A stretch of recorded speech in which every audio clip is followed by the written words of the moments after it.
to the Golden Hour. I am Golden Duffy, your host.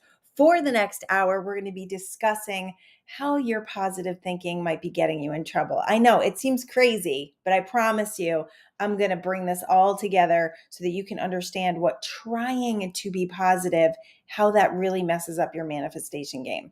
So I just wanted to share a little bit. I try to always have my little man in the background. Here we go. I wanted to share this weekend we went to the Sawdust Festival, which is an incredible art festival in Laguna Beach, California. It's one of my favorite things to do. They have a summer festival and a winter festival, and they have all of these local artisans that come out to plug in. I think we'll be okay. So we went there this weekend, and my favorite artist, his name is Brian Zion, created this, and he has a giant one of these. So I bought a small one because it's part of my manifesting the big one. The big one's like $7,000, but it's going to be mine. I'm going to have a studio with this in it one day. But here he is, my little Buddha. He's always in the background. And Brian has the most incredible art I've ever seen. You can find him on Instagram. Let me just get you his Instagram real quick because he really is truly just an incredible and gifted artist. Let's see. Let me find him. He just started following me, so I should be able to find it. But he is one of my favorite artists there. All of the artists there are just absolutely incredible, incredibly talented people. And I love supporting artists because I feel like, all right, so here's his Instagram. Let me just add it to my banners here because I love to promote people that are actually living their gifts. And Brian is definitely one of them. So he's Zion Artist. I meant to do this before, but geez, Louise, today has gone fast. Zion Artist, that's it. Okay, on Instagram. So you can find him there. He's absolutely incredible. And just check out his art because it's super spiritual. It always has like this really deep meaning. And I feel like he's one of these upcoming artists that's going to be incredibly successful. So that's my little Buddha dude in the background that you always see. And that's where he came from. So yeah, we had a great weekend, did some stuff at the artist fair, and then went to couple of restaurants. It's a lot of dancing this weekend. You guys, dancing is like one of these things that I feel sympathy for people that won't get up and dance. I saw this guy trying to get his wife to get up and dance, and she just wouldn't. And I felt some sympathy because you do have to kind of let yourself go. And I'm actually not drinking right now. I'm doing an 11-day cleanse with Isogenics, and I'll put that in the show notes. My daughter actually got me into it. So I'm doing an 11-day cleanse. So I wasn't drinking this weekend. So completely sober dancing. And it was so much fun. I just felt so clear. I felt so connected. We met some incredible people. We had a really fun weekend. And it just goes to show that you don't need substances to have fun. So today and yesterday, I'm doing a cleanse where I don't eat any food. So Isogenics is like it's 2 shakes a day plus dinner and 2 snacks. But then you have 2 days out of the 11 days, there's 4 days, 2 days each that you don't eat any food. So they have drinks that you do, and you can do some cucumbers or like a quarter of an apple, but you're really limited to your food intake. One of the coolest things that I've noticed about doing the cleansing is the clarity that comes and your ability to get things done. So without the food in the way, there's no mental, you have more time, obviously. You're not thinking about food so much. You do get hungry, but it's funny. The second day, you really don't have a lot of hunger, and it really just cleans out your system. It detoxifies your system, and it just makes you feel like brand new. Plus, you lose weight, which is great. So I've actually lost weight recently just doing what I was doing, and then I added this in because I wanted to just up level a little bit more. So anytime we're doing something and we feel like we want to create more clarity, more connection, more fitness, more health, we really benefit because we expand and grow. And is it easy? No. Like doing the 2 days with no food, it's not the easiest thing. But tomorrow, when I do that first shake and I break my fast, like you appreciate food more. It's like the contrast, and you recognize what you were emotionally doing with food. Like boredom is really one of those things that could make us turn to food. And I noticed that on Sunday, we were supposed to have some big, crazy hurricane in California, which apparently it hit in other areas, but in Orange County, we just got a little bit of rain. And It really wasn't a big deal. We have like stuff on our streets, like pine needles on our streets, like no big deal. It's funny how crazy society gets. The grocery stores were crazy, and thankfully it wasn't a major hurricane. It was just a tropical storm, and I'm very thankful for that. But man, that boredom, that can really, really make not eating a challenge. So looking at those things, waking yourself up to, why am I eating?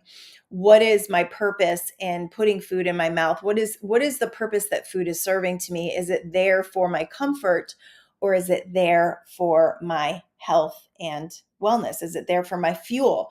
So there's a lot of clarity that comes with doing things like this. So I know I said I jumped off the roller coaster ride and I'm not doing programs anymore and I'm not tracking. But interestingly, what happened was I wasn't feeling great. So I started walking 10,000 steps a day. I started weight training 4 days a week, and I started tracking my food, 1,485 calories, doing 140 grams of protein a day. It's like the recipe for success for me. Like, it's exactly dialed in. So I had already come into this losing, I think I lost 5 pounds last week, which is big for me because there's been some time there where I felt like things were not moving. So I just got back in solution mode. I got back into what I know works and back into what makes me feel the best, which is getting up for the gym every day, going for my walks in nature, and really fueling my body with good, healthy foods and no processed foods. I really think the processed foods is what messes with our mental game and messes with addictions and all those hormones that make us crave sugar and all of that stuff. So I really cured my sugar cravings with fruit and smoothies. I really believe that I did that because I had a big time sugar addiction. Gummy bears, I had gummy bears in my glove box like every day. So sugar is like the devil, you guys. It's like right up there with cocaine, like the addiction that it drives. And it is the top ingredient, the top product in aging us. I don't know if you knew that. I found this out recently, and it really has kind of made me like stand off to sugar. The top thing that makes us age is sugar. It breaks our body down in terrible ways. It causes inflammation. It causes wreaks all sorts of havoc. So you want to get off of it. The more you don't do it, the more you don't want to do it. And that's the truth about sugar. I always say I have a little sugar monster inside of me. When you wake that sugar monster up, we're in trouble. So I try to keep it dormant. I try to keep it sleeping.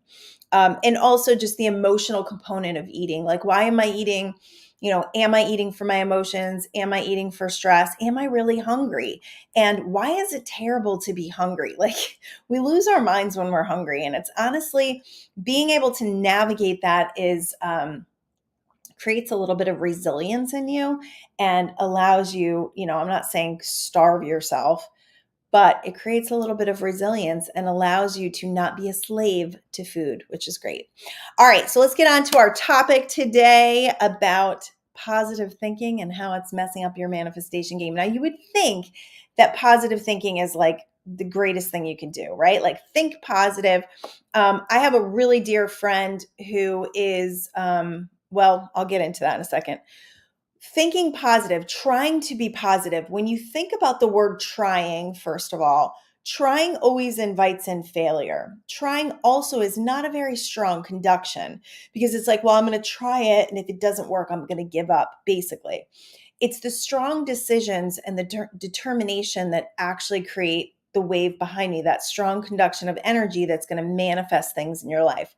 If you're just trying to be positive, the truth is you've got things underneath that are not grasping the positivity. You don't really have a strong foundation of positivity to align you with the manifestations of what you want. So this could be why you've wanted something for a long time and you haven't gotten it, because there's a disconnect. You're trying to be positive, but underneath you don't really believe it. Underneath you really don't feel worthy. Underneath you don't feel like you're enough. So this is big time, especially when it comes to prosperity or abundance. I will tell you, we have lived through some crazy stuff, bank foreclosure on our house, cars repossessed, all of those things led us to understand what we were doing in our energetic field. And it was a process. So I'm going to share the process with you today and how we came to where we are today, which is feeling more abundant than I think we've ever been, like more abundant than even when we were doing $3 million a year in our business in Connecticut, because of the way we feel when we were doing that. So back in like 2000, I'm trying to think of when this started. I think we bought our house like in 2000. Let's see, my daughter was born in 2001. So around 2004, we bought this amazing and beautiful house in Connecticut. Big house, pool, hot tub, 5 bedrooms, this big wraparound front porch. I mean, it was this gorgeous property. We had a half an acre of land that was just this flat, gorgeous yard. And it was our dream. It was literally our dream house. And my husband's business had just really started to kick in, and he was really doing these huge remodels for people. He was working for a lot of people that were flipping homes and working for very wealthy people, and really, I mean, he had a 10 person crew, and he was super busy, super stressed. I can't say that he was happy back then. I think he felt successful, but I think that it was so challenging to carry that load. I mean, our household bills were like 20,000. Like, it was a lot. We had new cars, we were spending, and there was an anxiety running underneath. For sure, there was an anxiety running underneath. The spending, constant money coming out. As long as there was money coming in, it was okay, but it was literally, just felt like this very kind of false identity, because we had just stepped into making this kind of money. We had never done this before in our lives. Our parents never did this before in our lives. So, we were living an identity of something that we had no idea how to manage or how to truly become, how to become these truly abundant beings. We still didn't really feel worthy of it underneath. I can tell you that without a shadow of a doubt. So as time goes on, we start seeing that, they start saying on the news that things are going to crash and things are going to happen and all of this. And we're in denial, like we're in major denial. I don't know if this has ever happened to you in your life where you're feeling like you don't want to look at the writing on the wall, and you're in denial, and you got all these fears underneath and all this anxiety underneath, and you're just hoping and praying that things are going to work out, but you don't really want to initiate. And this was way before we learned about law of attraction. This was actually the catalyst to us learning about universal law and constructing from that. So as time went on, 2008, 2009, we start seeing that things, like my husband starts to see that things are starting to slow down, and he's getting word that things are starting to, not be so great in his industry. And so he was in complete denial, and I was right there with him. I mean, we had a big party. He had a huge party for me. He threw, we threw this big party. He had sand delivered. We did this like murder mystery party. And I think it was my 40th birthday, maybe 41st. And we had sand delivered, and we had this whole murder mystery thing going on. We had waitresses, we had margarita machines, we had a DJ. I mean, it was just top of the line. If we're going out strong kind of a thing. And then he had his 10-person crew working at our house. We redid our fence at that time because he wanted to keep the guys working. And I'm like, well, where is this money coming from? And we were just in complete denial. We never even had a conversation about the writing that was on the wall. And I will tell you, in your life, the more you are in denial of what's actually going on, this is the big disconnect in law of attraction. This is what I see across the board with people who follow Abraham Hicks or that are new to the law of attraction. They believe that if they think positive and they don't pay attention to what's actually happening, that they will change the field. This is not how we change the field. And this is why, because what you're vibrating underneath, what you're really feeling deep down and underneath, is actually what you're creating from. So this is why, like, you can be, driving in traffic, and you can be having a pretty good morning, and you feel kind of okay. And, you think you're being positive, you're doing your gratitude, and you're like reaching and reaching and reaching, but underneath you're kind of feeling yucky, and you're not really excited about going to work. And then you have an incident with somebody on the road that just creates this huge trigger in you. And you're like, or your family, family member comes super cranky, yells at you, creates a bad mood. The truth is, if you were really, really feeling good, if you really had a strong foundation of gratitude and feeling good, those triggers would not be happening, because the triggers they're laying dormant underneath. They're just kind of hanging out there waiting because, see, triggers are our invitation to heal something. They're calling something from us so that we can expand and grow from it. If you're consistently triggered, if you're like triggered always, like triggered by people constantly and always in a feeling of anger and frustration, you've got some work to do. It begins with you. So it's going in, it's doing some journaling, it's grabbing my mindful manifestation daily guide and journal from Amazon, grabbing this baby because there's writing prompts in it. There's ways to prepare your field every single day for success, right? I mean, look at this gorgeous book. I always have to show the back because I'm so obsessed with this cover, and it's hardcover and it's a journal. Look at this baby. Look at all these pages in here, and there's writing prompts in it. So, I mean, it's just a beautiful book. It's something I'm very proud of. With that said, you've got to start working on that inner work, on that foundation, and stop being in denial, because I have talked to many people who have said, oh, I'm trying to be positive. I'm the most positive person and all this stuff keeps happening to me. And it's like, no, if all this stuff keeps happening to you, it's because of something in your energy field. It's because of something you're conducting from. If you really get truthful with yourself, if you really get honest with yourself, you're going to find it. You're going to find it, and it's going to tell you exactly where you need to go to heal something, exactly what you need to clear out to become a really powerful creator. If you don't acknowledge it, it's going to persist. What you resist persists. So if you don't acknowledge it and you don't get truthful with yourself, things are going to start going crazy. They're going to go haywire. They're going to go chaotic. So that's what happened with us is, we were in complete denial, and soon enough, the economy crashes. This was 2009. We end up having to lay off all the guys, and one of the worst days of our life, both of us. I mean, just like the air had been let out of our bodies, and we're running. We got 4 kids. We've got these huge bills, and we have no clue what to do. We have no clue how to navigate this. We've never been prepared for it before. And it was frightening. It was absolutely frightening.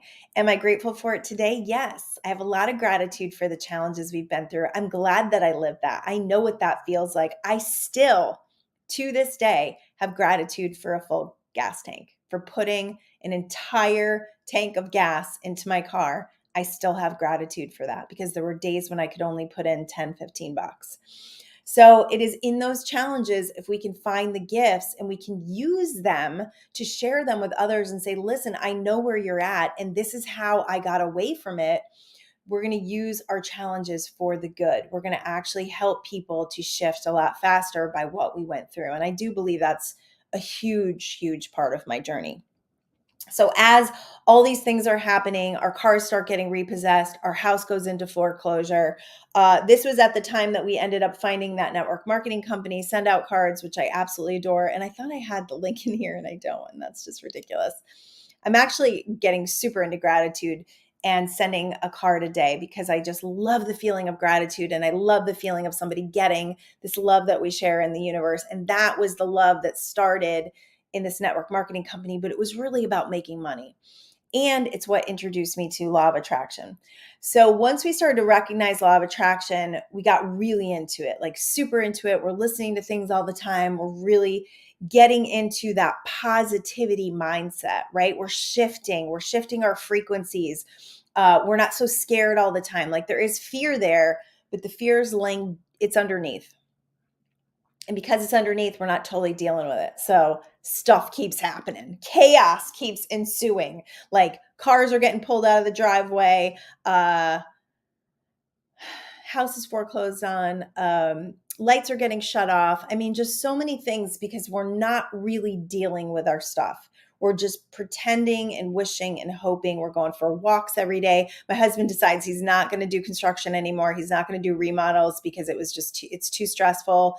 The love of it is gone. Like, he just felt so I think betrayed. I think if I had to speak for him, I would say he felt betrayed after building so much and then failing, like feeling like a failure. So he steered away from that for a while, and that just made things worse and worse and worse because we just didn't have that income coming in, and we were starting to build a network marketing company that was like, it was slow to build.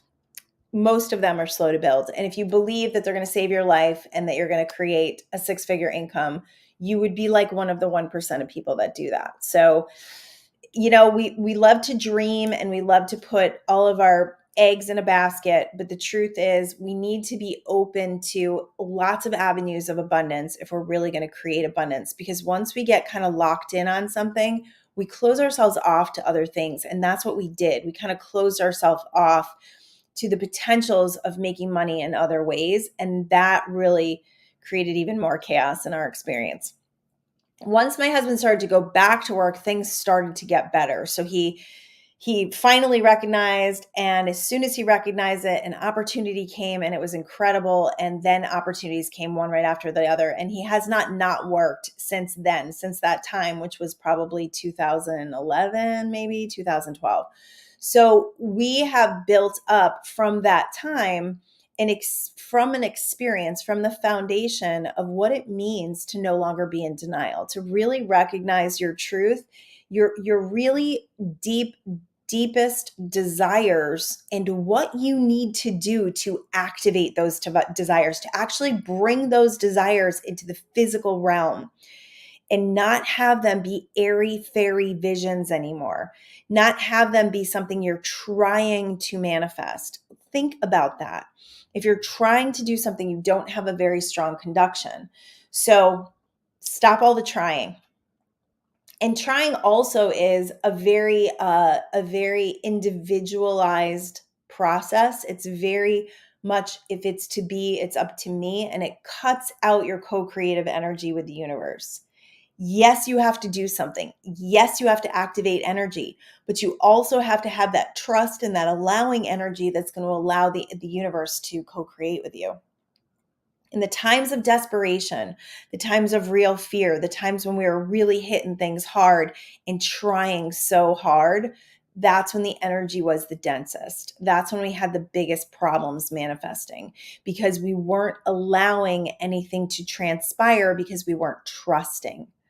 I think the biggest thing we got from this game is the trust and the faith that we have today, that everything is always working out for us. We've seen it hundreds and hundreds of times. So everything is working out for you, no matter where you are right now, no matter what your financial condition is, or your health condition, or your life condition, or your marriage condition, whatever it is, you are going to come out of it, and you're going to come out of it bigger and stronger and better for it, unless you resist it, unless you resist the lessons, unless you don't accept what's happening, unless you don't actually look at what's happening and do something with it, do something for it. I see a lot of marriages that suffer because no one does any work. They just blame the other person, and there's a lot of victimhood going on, and you never win in the blame game. You absolutely never win. The other piece of that is, if we are looking at someone and we're telling them what they need to do and what they need to change, we put up a huge wall of resistance, because nobody wants to hear how they need to change. Nobody, if anything, we rebel against that, right? It's like our parents telling us what's wrong with us. It doesn't really work, because it's not reinforced by positivity. It's reinforced by negativity. Now, you may be somebody that likes that type of motivation, but for the most part, most people need positive reinforcement to actually change. And the truth is, in any relationship, we need to change ourselves if we really want to change the field. We need to change the way we feel about people, and we need to change the way our boundaries are set up, so we're not allowing people to take advantage of us and living in resentment. Okay, so I want you to realize this about positive thinking. Trying to think positive all the time is, first of all, it's exhausting. It's absolutely exhausting. Like, I remember teaching people law of attraction and be like, oh, I wish I didn't know this, right? Like, I wish I didn't know I was responsible for my thoughts. I wish I didn't know I was responsible for what I'm creating. That's a beginning journey attitude for sure, because once you really understand how it works and you start using it to your advantage, you will never feel that way again. I am so happy for the way I think and feel and believe. And I'm so happy that I have a whole family that's aware of it, because it allows us to be very strong creators in our family. And it allows every one of my family members to be super awake to life, super awake to the life journey. Secondly, it's annoying to others. I want you to hear this because I am at fault in this a lot, and I'm really, really understanding it. I'm really starting to process it with especially with the people who are closest to me, my children. When we give advice, right? When we decide that somebody needs to be positive that's being negative, and we start telling them how to think positively when they are in a negative energy field, when they are negative emotion, think about it like this. Think about it like there's this stacks of vibration, right? Like frequencies of vibration, there's stations of vibration. When you are up here and someone is down here, yes, you might be able to say something to help shift them. But if they are too low, the only thing they're going to hear from you is static, and potentially things that are going to make them mad. Because a person who is not ready to hear something, who is not ready to receive something from you, will feel like you're attacking them. This happens very often with my children, and I am getting better about it, but it's so challenging because I do this for a living. So it's hard to not think what I think and to say what I think and to actually help to try to get them to shift. So I'm learning to receive and to listen. Many times people just need to vent and they need you to listen. So one really great word of advice is to ask permission. Would you like me to comment on this, or are you just venting? Would you like some advice on this, or are you just venting? Because otherwise we're inserting ourselves into people's fields where they may not necessarily be ready for it. And that's a complete waste of energy, because they're going to put up resistance. You're going to try hard. And then you're just both going to be frustrated because there's no movement in the field because they weren't ready to receive it. So be careful if you're one of these people who's constantly giving people advice, and it's exhausting. It's a very, we don't need to fix people. We don't need to fix everyone. We don't need to save people. When you're doing that, it's actually a very disempowering energy that we're coming from. So I've gotten myself in trouble with this pretty often, and I'm starting to learn. I'm learning. I can't fix everybody. I can't fix everything. I just need to be the beacon of light, and I need to listen, and I need to be aware of the energy of whether they're ready to receive or not. Because if they're not, it doesn't do anybody any good. All right. I was going to share, I do have a dear friend who is always giving people advice and won't allow them to be in their negative energy for like a second. And I remember she was with another friend of mine, and my friend was like, you know what? Something really disappointed happened. And I just need to feel disappointment right now. So it's that bypassing. It's actually like a spiritual bypass when you're trying to bypass the lesson and be positive all the time. You're not paying attention to how you really feel. And because of that, you will create a lot of chaos around you to get you to try to pay attention to what's going on underneath so that you can clear it. Because our position in this life's journey, I truly, truly, truly 1,000% believe this, is for the joy, is to get back to the joy, is to get back to remembering how powerful we are, and to create a life's journey that navigates all these things, these little pitfalls, these little speed bumps, these major traumas, and navigates them into a new perspective. Your perspective changes everything. Wayne Dyer says, when you look at things differently, the things that you look at change. When you look at them differently, they change, because we are the manifestors, right? We're the producers of this play. We get to choose the way things play out. And you're doing that based on your response to life, based on how you respond to things. That's what's really your foundation underneath. I think it's interesting, when I'm with people and someone gets upset about something, and I was like, didn't even notice that it was going on because I'm not in a vibrational alignment with it. So I'm just like, it is what it is, whatever. Why are you upset? it's because there's work to be done that I don't have going on. Now, do I get triggered about stuff? Yeah, hello. But when you start to understand this and you start navigating those triggers, you're going to be able to process them faster, and then you're not going to create from them. And that's kind of where we are now, where we really, we've been through this financial stuff several times. When we came to California, we kind of ran out of money. We almost ended up homeless. And navigating that was very different than the first time because we knew how to do it. We knew how to do it a little better. And we understood that the fear and the energy of not having enough was going to create more of that. And we got into action. We started to put our gifts out more. We started to put our talents out more. We did the things we needed to do to create more income. And so that was a little bit shorter of a financial struggle at that time. And we were rebuilding ourselves. So that rebuild takes a little bit of time. When you do something crazy like selling everything you own and moving across the country, it takes a little time to acclimate to your area. In fact, we were just saying the other day, one of the missing components in being here, and we found it a couple of times, but it has never really felt the way it feels now, is the community, the sense of community. We were really involved in our church back in Connecticut, and then we had our network marketing company that we got super involved with. So we were always surrounded by people, and we are people. Like, we love people. We want to be around energy. It's one of the reasons why we're going to start building events for you guys to take part in what we're teaching and really come with us and spend time with us and get to know us. I'm so excited about that. But that's what we need. So we've kind of been lacking that sense of community. And recently we kind of set some intentions for Laguna Beach, which actually is 3 miles from my house. I just tracked it the other day. I'm like, I'm literally 3 miles, but you hit canyon traffic. So it usually takes like 15 minutes. So I got down there the other day and I was like, oh my gosh, that was only 3 miles. I'm so in love with this town. I really feel like it was one of those things that drew us there, drew us to this area.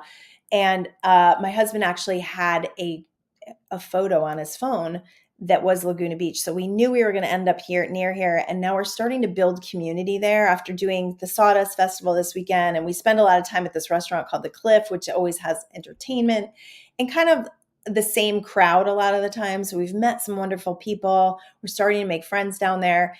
And it's starting to feel like we're part of something. And community is so important. If you don't have community, you have to go create it. You have to stop believing in your loneliness and your aloneness, and you have to start creating it. Go get yourself a job, go put yourself in meetup groups, whatever you can do to get yourself out there to find your tribe.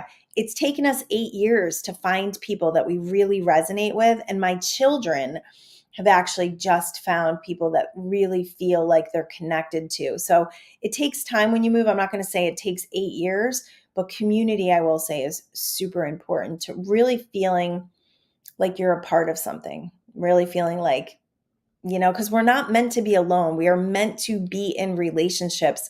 Relationships are the number one thing that will teach you more and expand you and grow you, along with being a parent. So much expansion and growth happens in those times. All right, so we can push it down. This fear, this energy, whatever we have going on underneath, we can push it down. We can distract ourselves. We can put food on top of it. We can put alcohol or weed or any other drug on top of it. We can distract ourselves with social media. But the truth is, it's laying dormant underneath.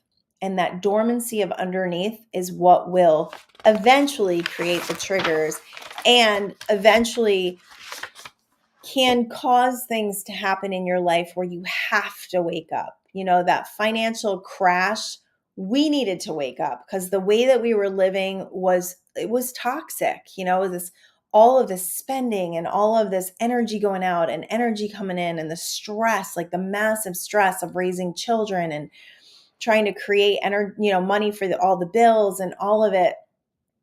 It was not our happiest selves. Like, it wasn't the joy that we really wanted to be living. It was the contrast that was the catalyst for what we really wanted in our lives, which is calm and peace and a flow of income and, capturing some of that income and feeling responsible about our income and not just feeding addictions through spending or drinking or all of those things that we often do as humans in this life experience.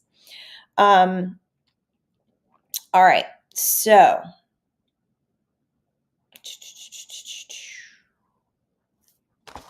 All right, I covered that. I'm just looking to see what I didn't cover. When you initialize a dream, right? Like when we first realized, okay, we want to move across the country, we're not happy where we are.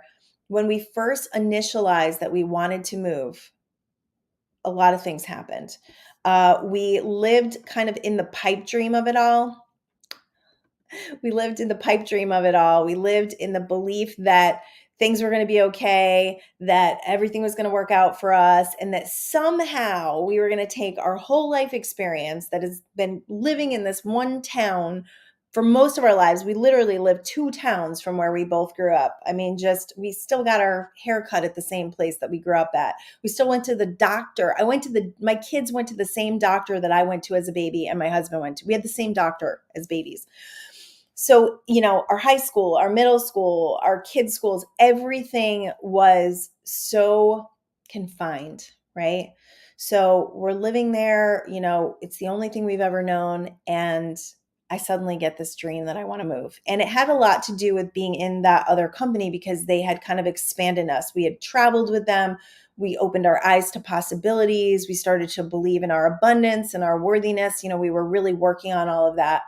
And once we came to the knowledge and the determination and the decision that we really wanted to move to California, we did nothing. And this is what happens with dreams. This is why your dreams don't manifest. This is why people often feel miserable in life because they don't go after what's actually calling to them. So you have this little voice inside of you every day that's like, this is not what we should be doing, and this isn't where we should be living. And it just feels awful.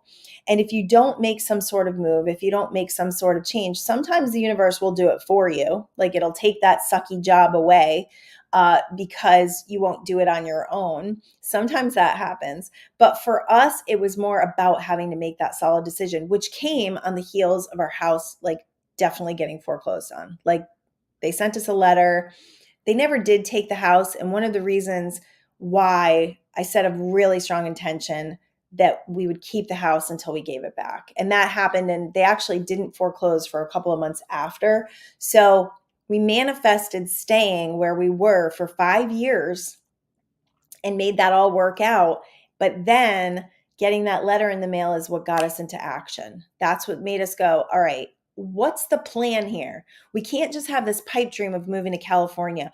We came out here, we scouted, we saw where we wanted to live, we felt the energy, we absolutely love it there. What's the plan? And until we had a plan in place, nothing moved. No energy moved. We had to start the process. And this is where people get tripped up in manifesting because they think that if they wish and they hope and they pray and they visualize, it's all going to come true. And the truth is, we have to move energy ourselves. That's why we are the human expression of energy itself. Let me say that again. We are the human expression of energy itself. So as we express through our energetic fields, through our energy conduction, right? Like from what we do, from what we get up and do every day, the moving parts of our lives, that's where energy starts to move. That's when you start actually creating quantum leaps in the universe because you're doing something about it. You're not just hoping, you're not just praying, you're not just sitting there in misery. That miserable feeling that you have, that feeling of being disconnected from what you really want, that's the slowest, densest energy there is. That is not conducting energy. That will actually just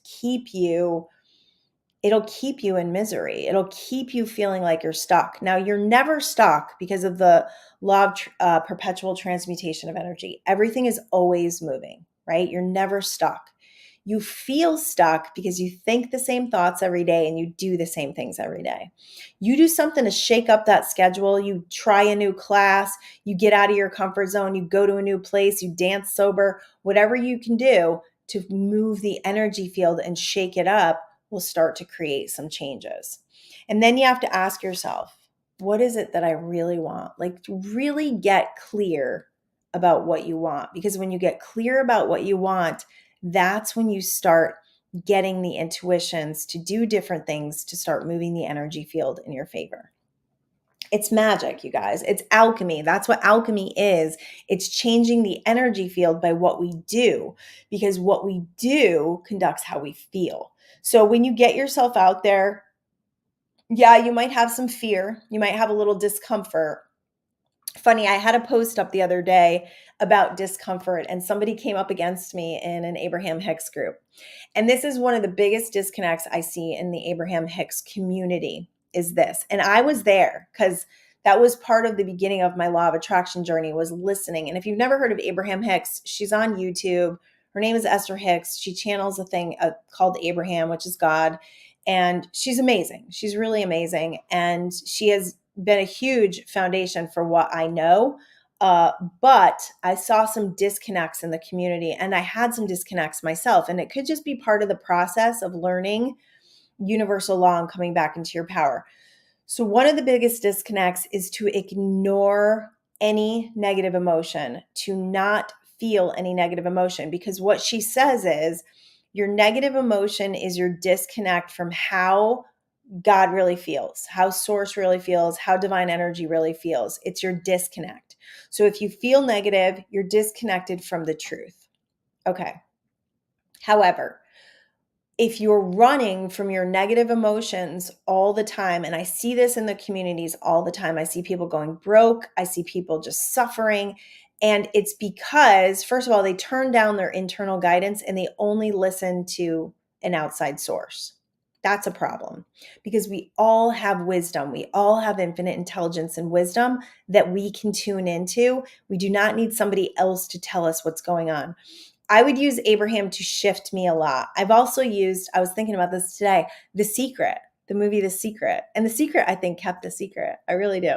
But there was some good stuff in The Secret. And I realized when I listened to The Secret, it would do something. I would feel something different. Same thing with Wayne Dyer.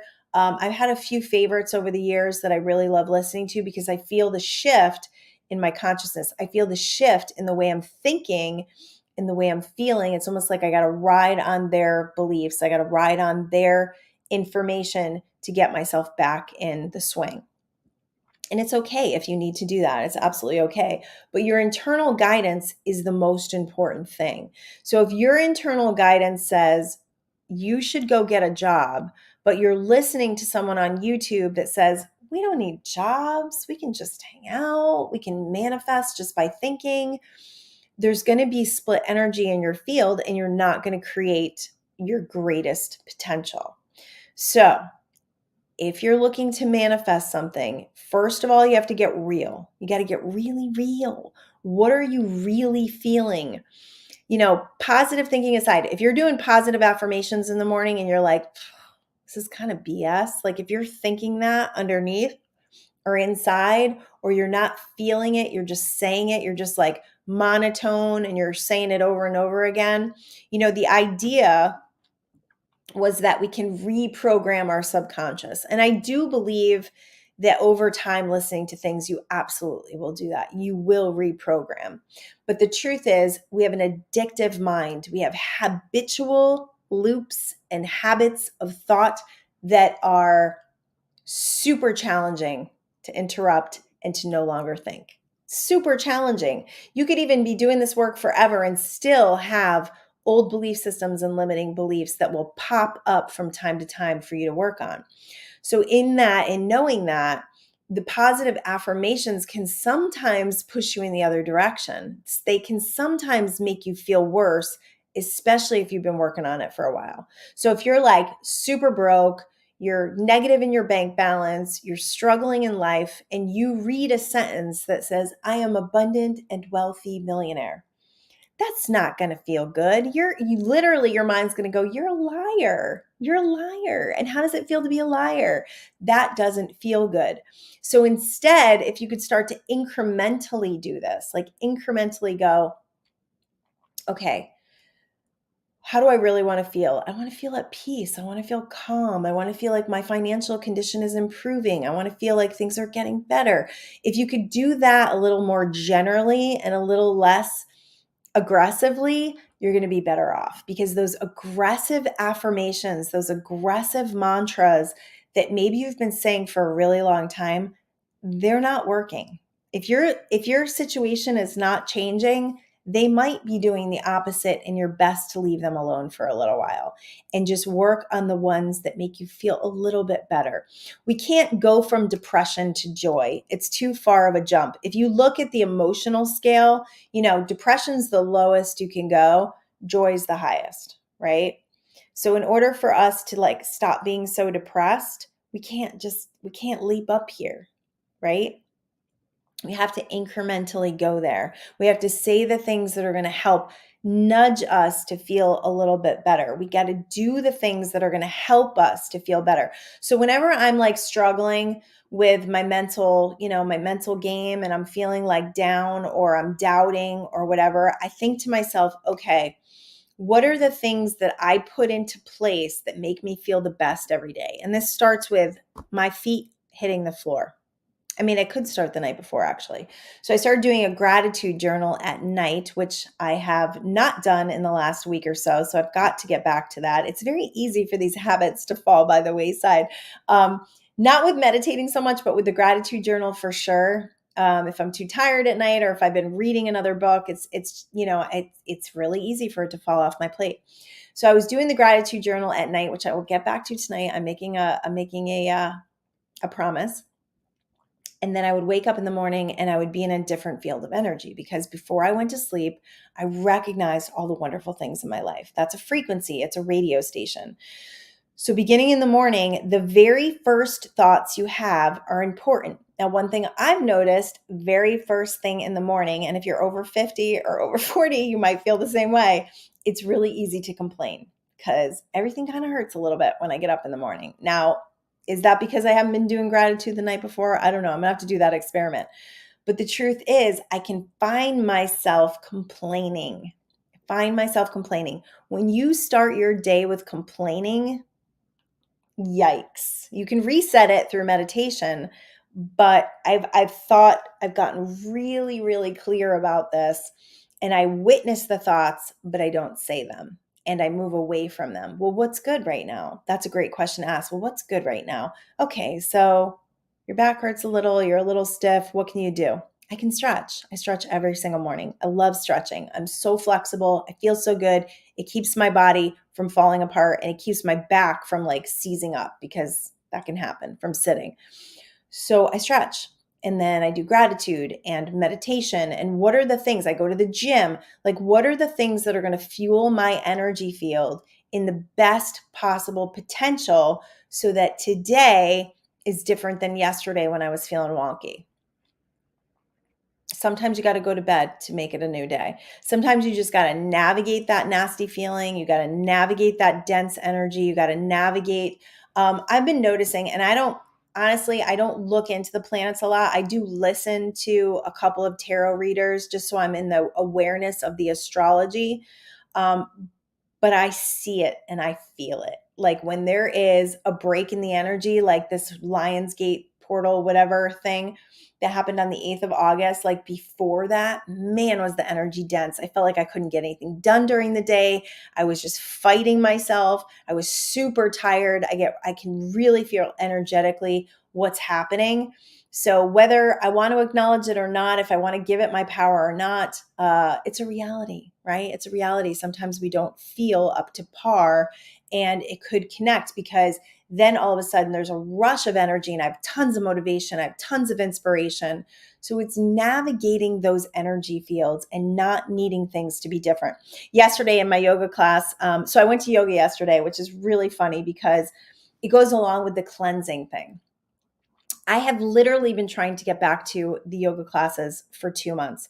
So I stopped doing yoga because I hurt my back, and then I dropped a water bottle on my foot. So you really can't do downward dog when your middle toe is not doing well. So I stopped doing yoga. Now I've been pretty healed up for the last like 2 weeks, still not going to yoga.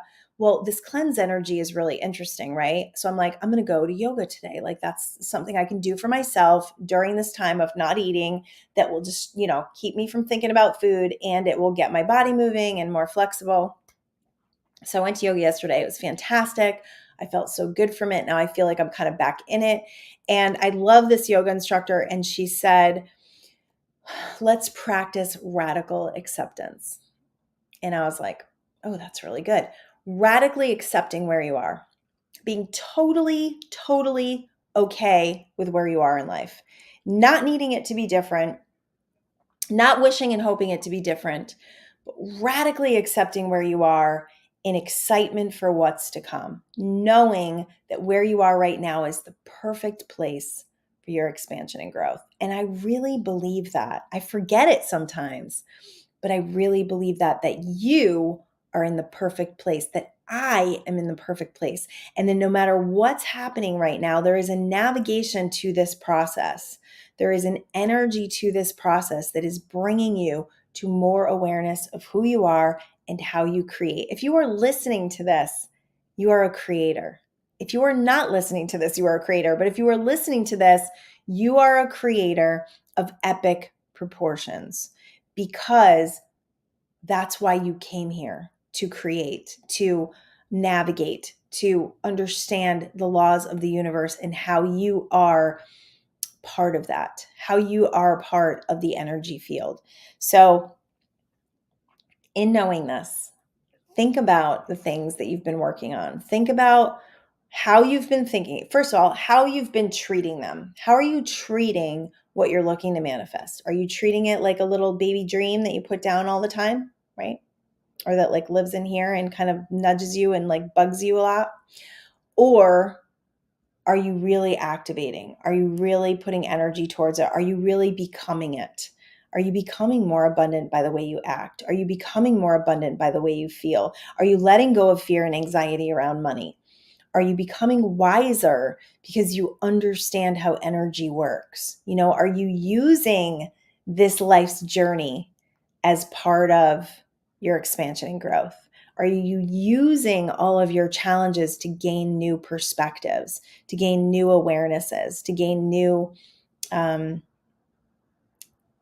perceptions? Because your perceptions are what creates. So in that beautiful story of life, life is a journey. There's lots of joy to be experienced. And you are the joy center. You are this at the center of all the joy. I said to my daughter today as she was leaving for work, she said, "Have a beautiful day." And I said, "Yes, it's up to us. It's up to us. We are the joy givers. We are the joy centers. We are the joy exhibitors. Like, we are the ones that put the joy out in the world, and we have the ability to shift anyone that comes into our field. We have the ability to become more by what we are experiencing instead of being in the gloom and doom. When we're in the gloom and doom, we're losing. We're losing the game. We're not really putting our full selves forward, and we're not trusting that we have this universal component, that we have this partnership that will help us to move. Now, we don't sit there and beg, help us, help us. I used to do that. Please, God, help me. No, we set our intentions, we set our trust, we set our faith, and we be open to possibilities, to the energy field showing us where to go. So I want to share a couple of things before I close out. Mindful Manifestation Secrets is my first book, also can be purchased on Amazon. This is our story for moving from Connecticut to California. Really great story, but it's the story, but it's also the breakdown of how to manifest energy. If you are looking to learn to meditate, I have a little meditation teaching on my website that will help you to learn to manifest. The other thing I wanted to share was we just closed out our M21 group. The last challenge was absolutely amazing. My partner, Jessica Mkowski, and I did a guided meditation every single day for 21 days. It's either her or me every day. And the group was incredibly receptive. So this is a donation-based challenge. The group is free. So come on in. We have the last 21 days is posted at the top. So you can come in and do that 21-day challenge whenever you want, or there's hundreds of videos in there from us from over the last 5 years teaching you about universal law, yogic philosophies, meditation, mindfulness. I mean, it's a one-stop shop for personal development if you're looking to get new information. Also, my podcast, my YouTube channel is Manifest to Live. Let me put that up here. I can't believe I don't have that up here. Manifest to Live Life Golden. That is also, you can find that on Spotify or anywhere that you can find podcasts.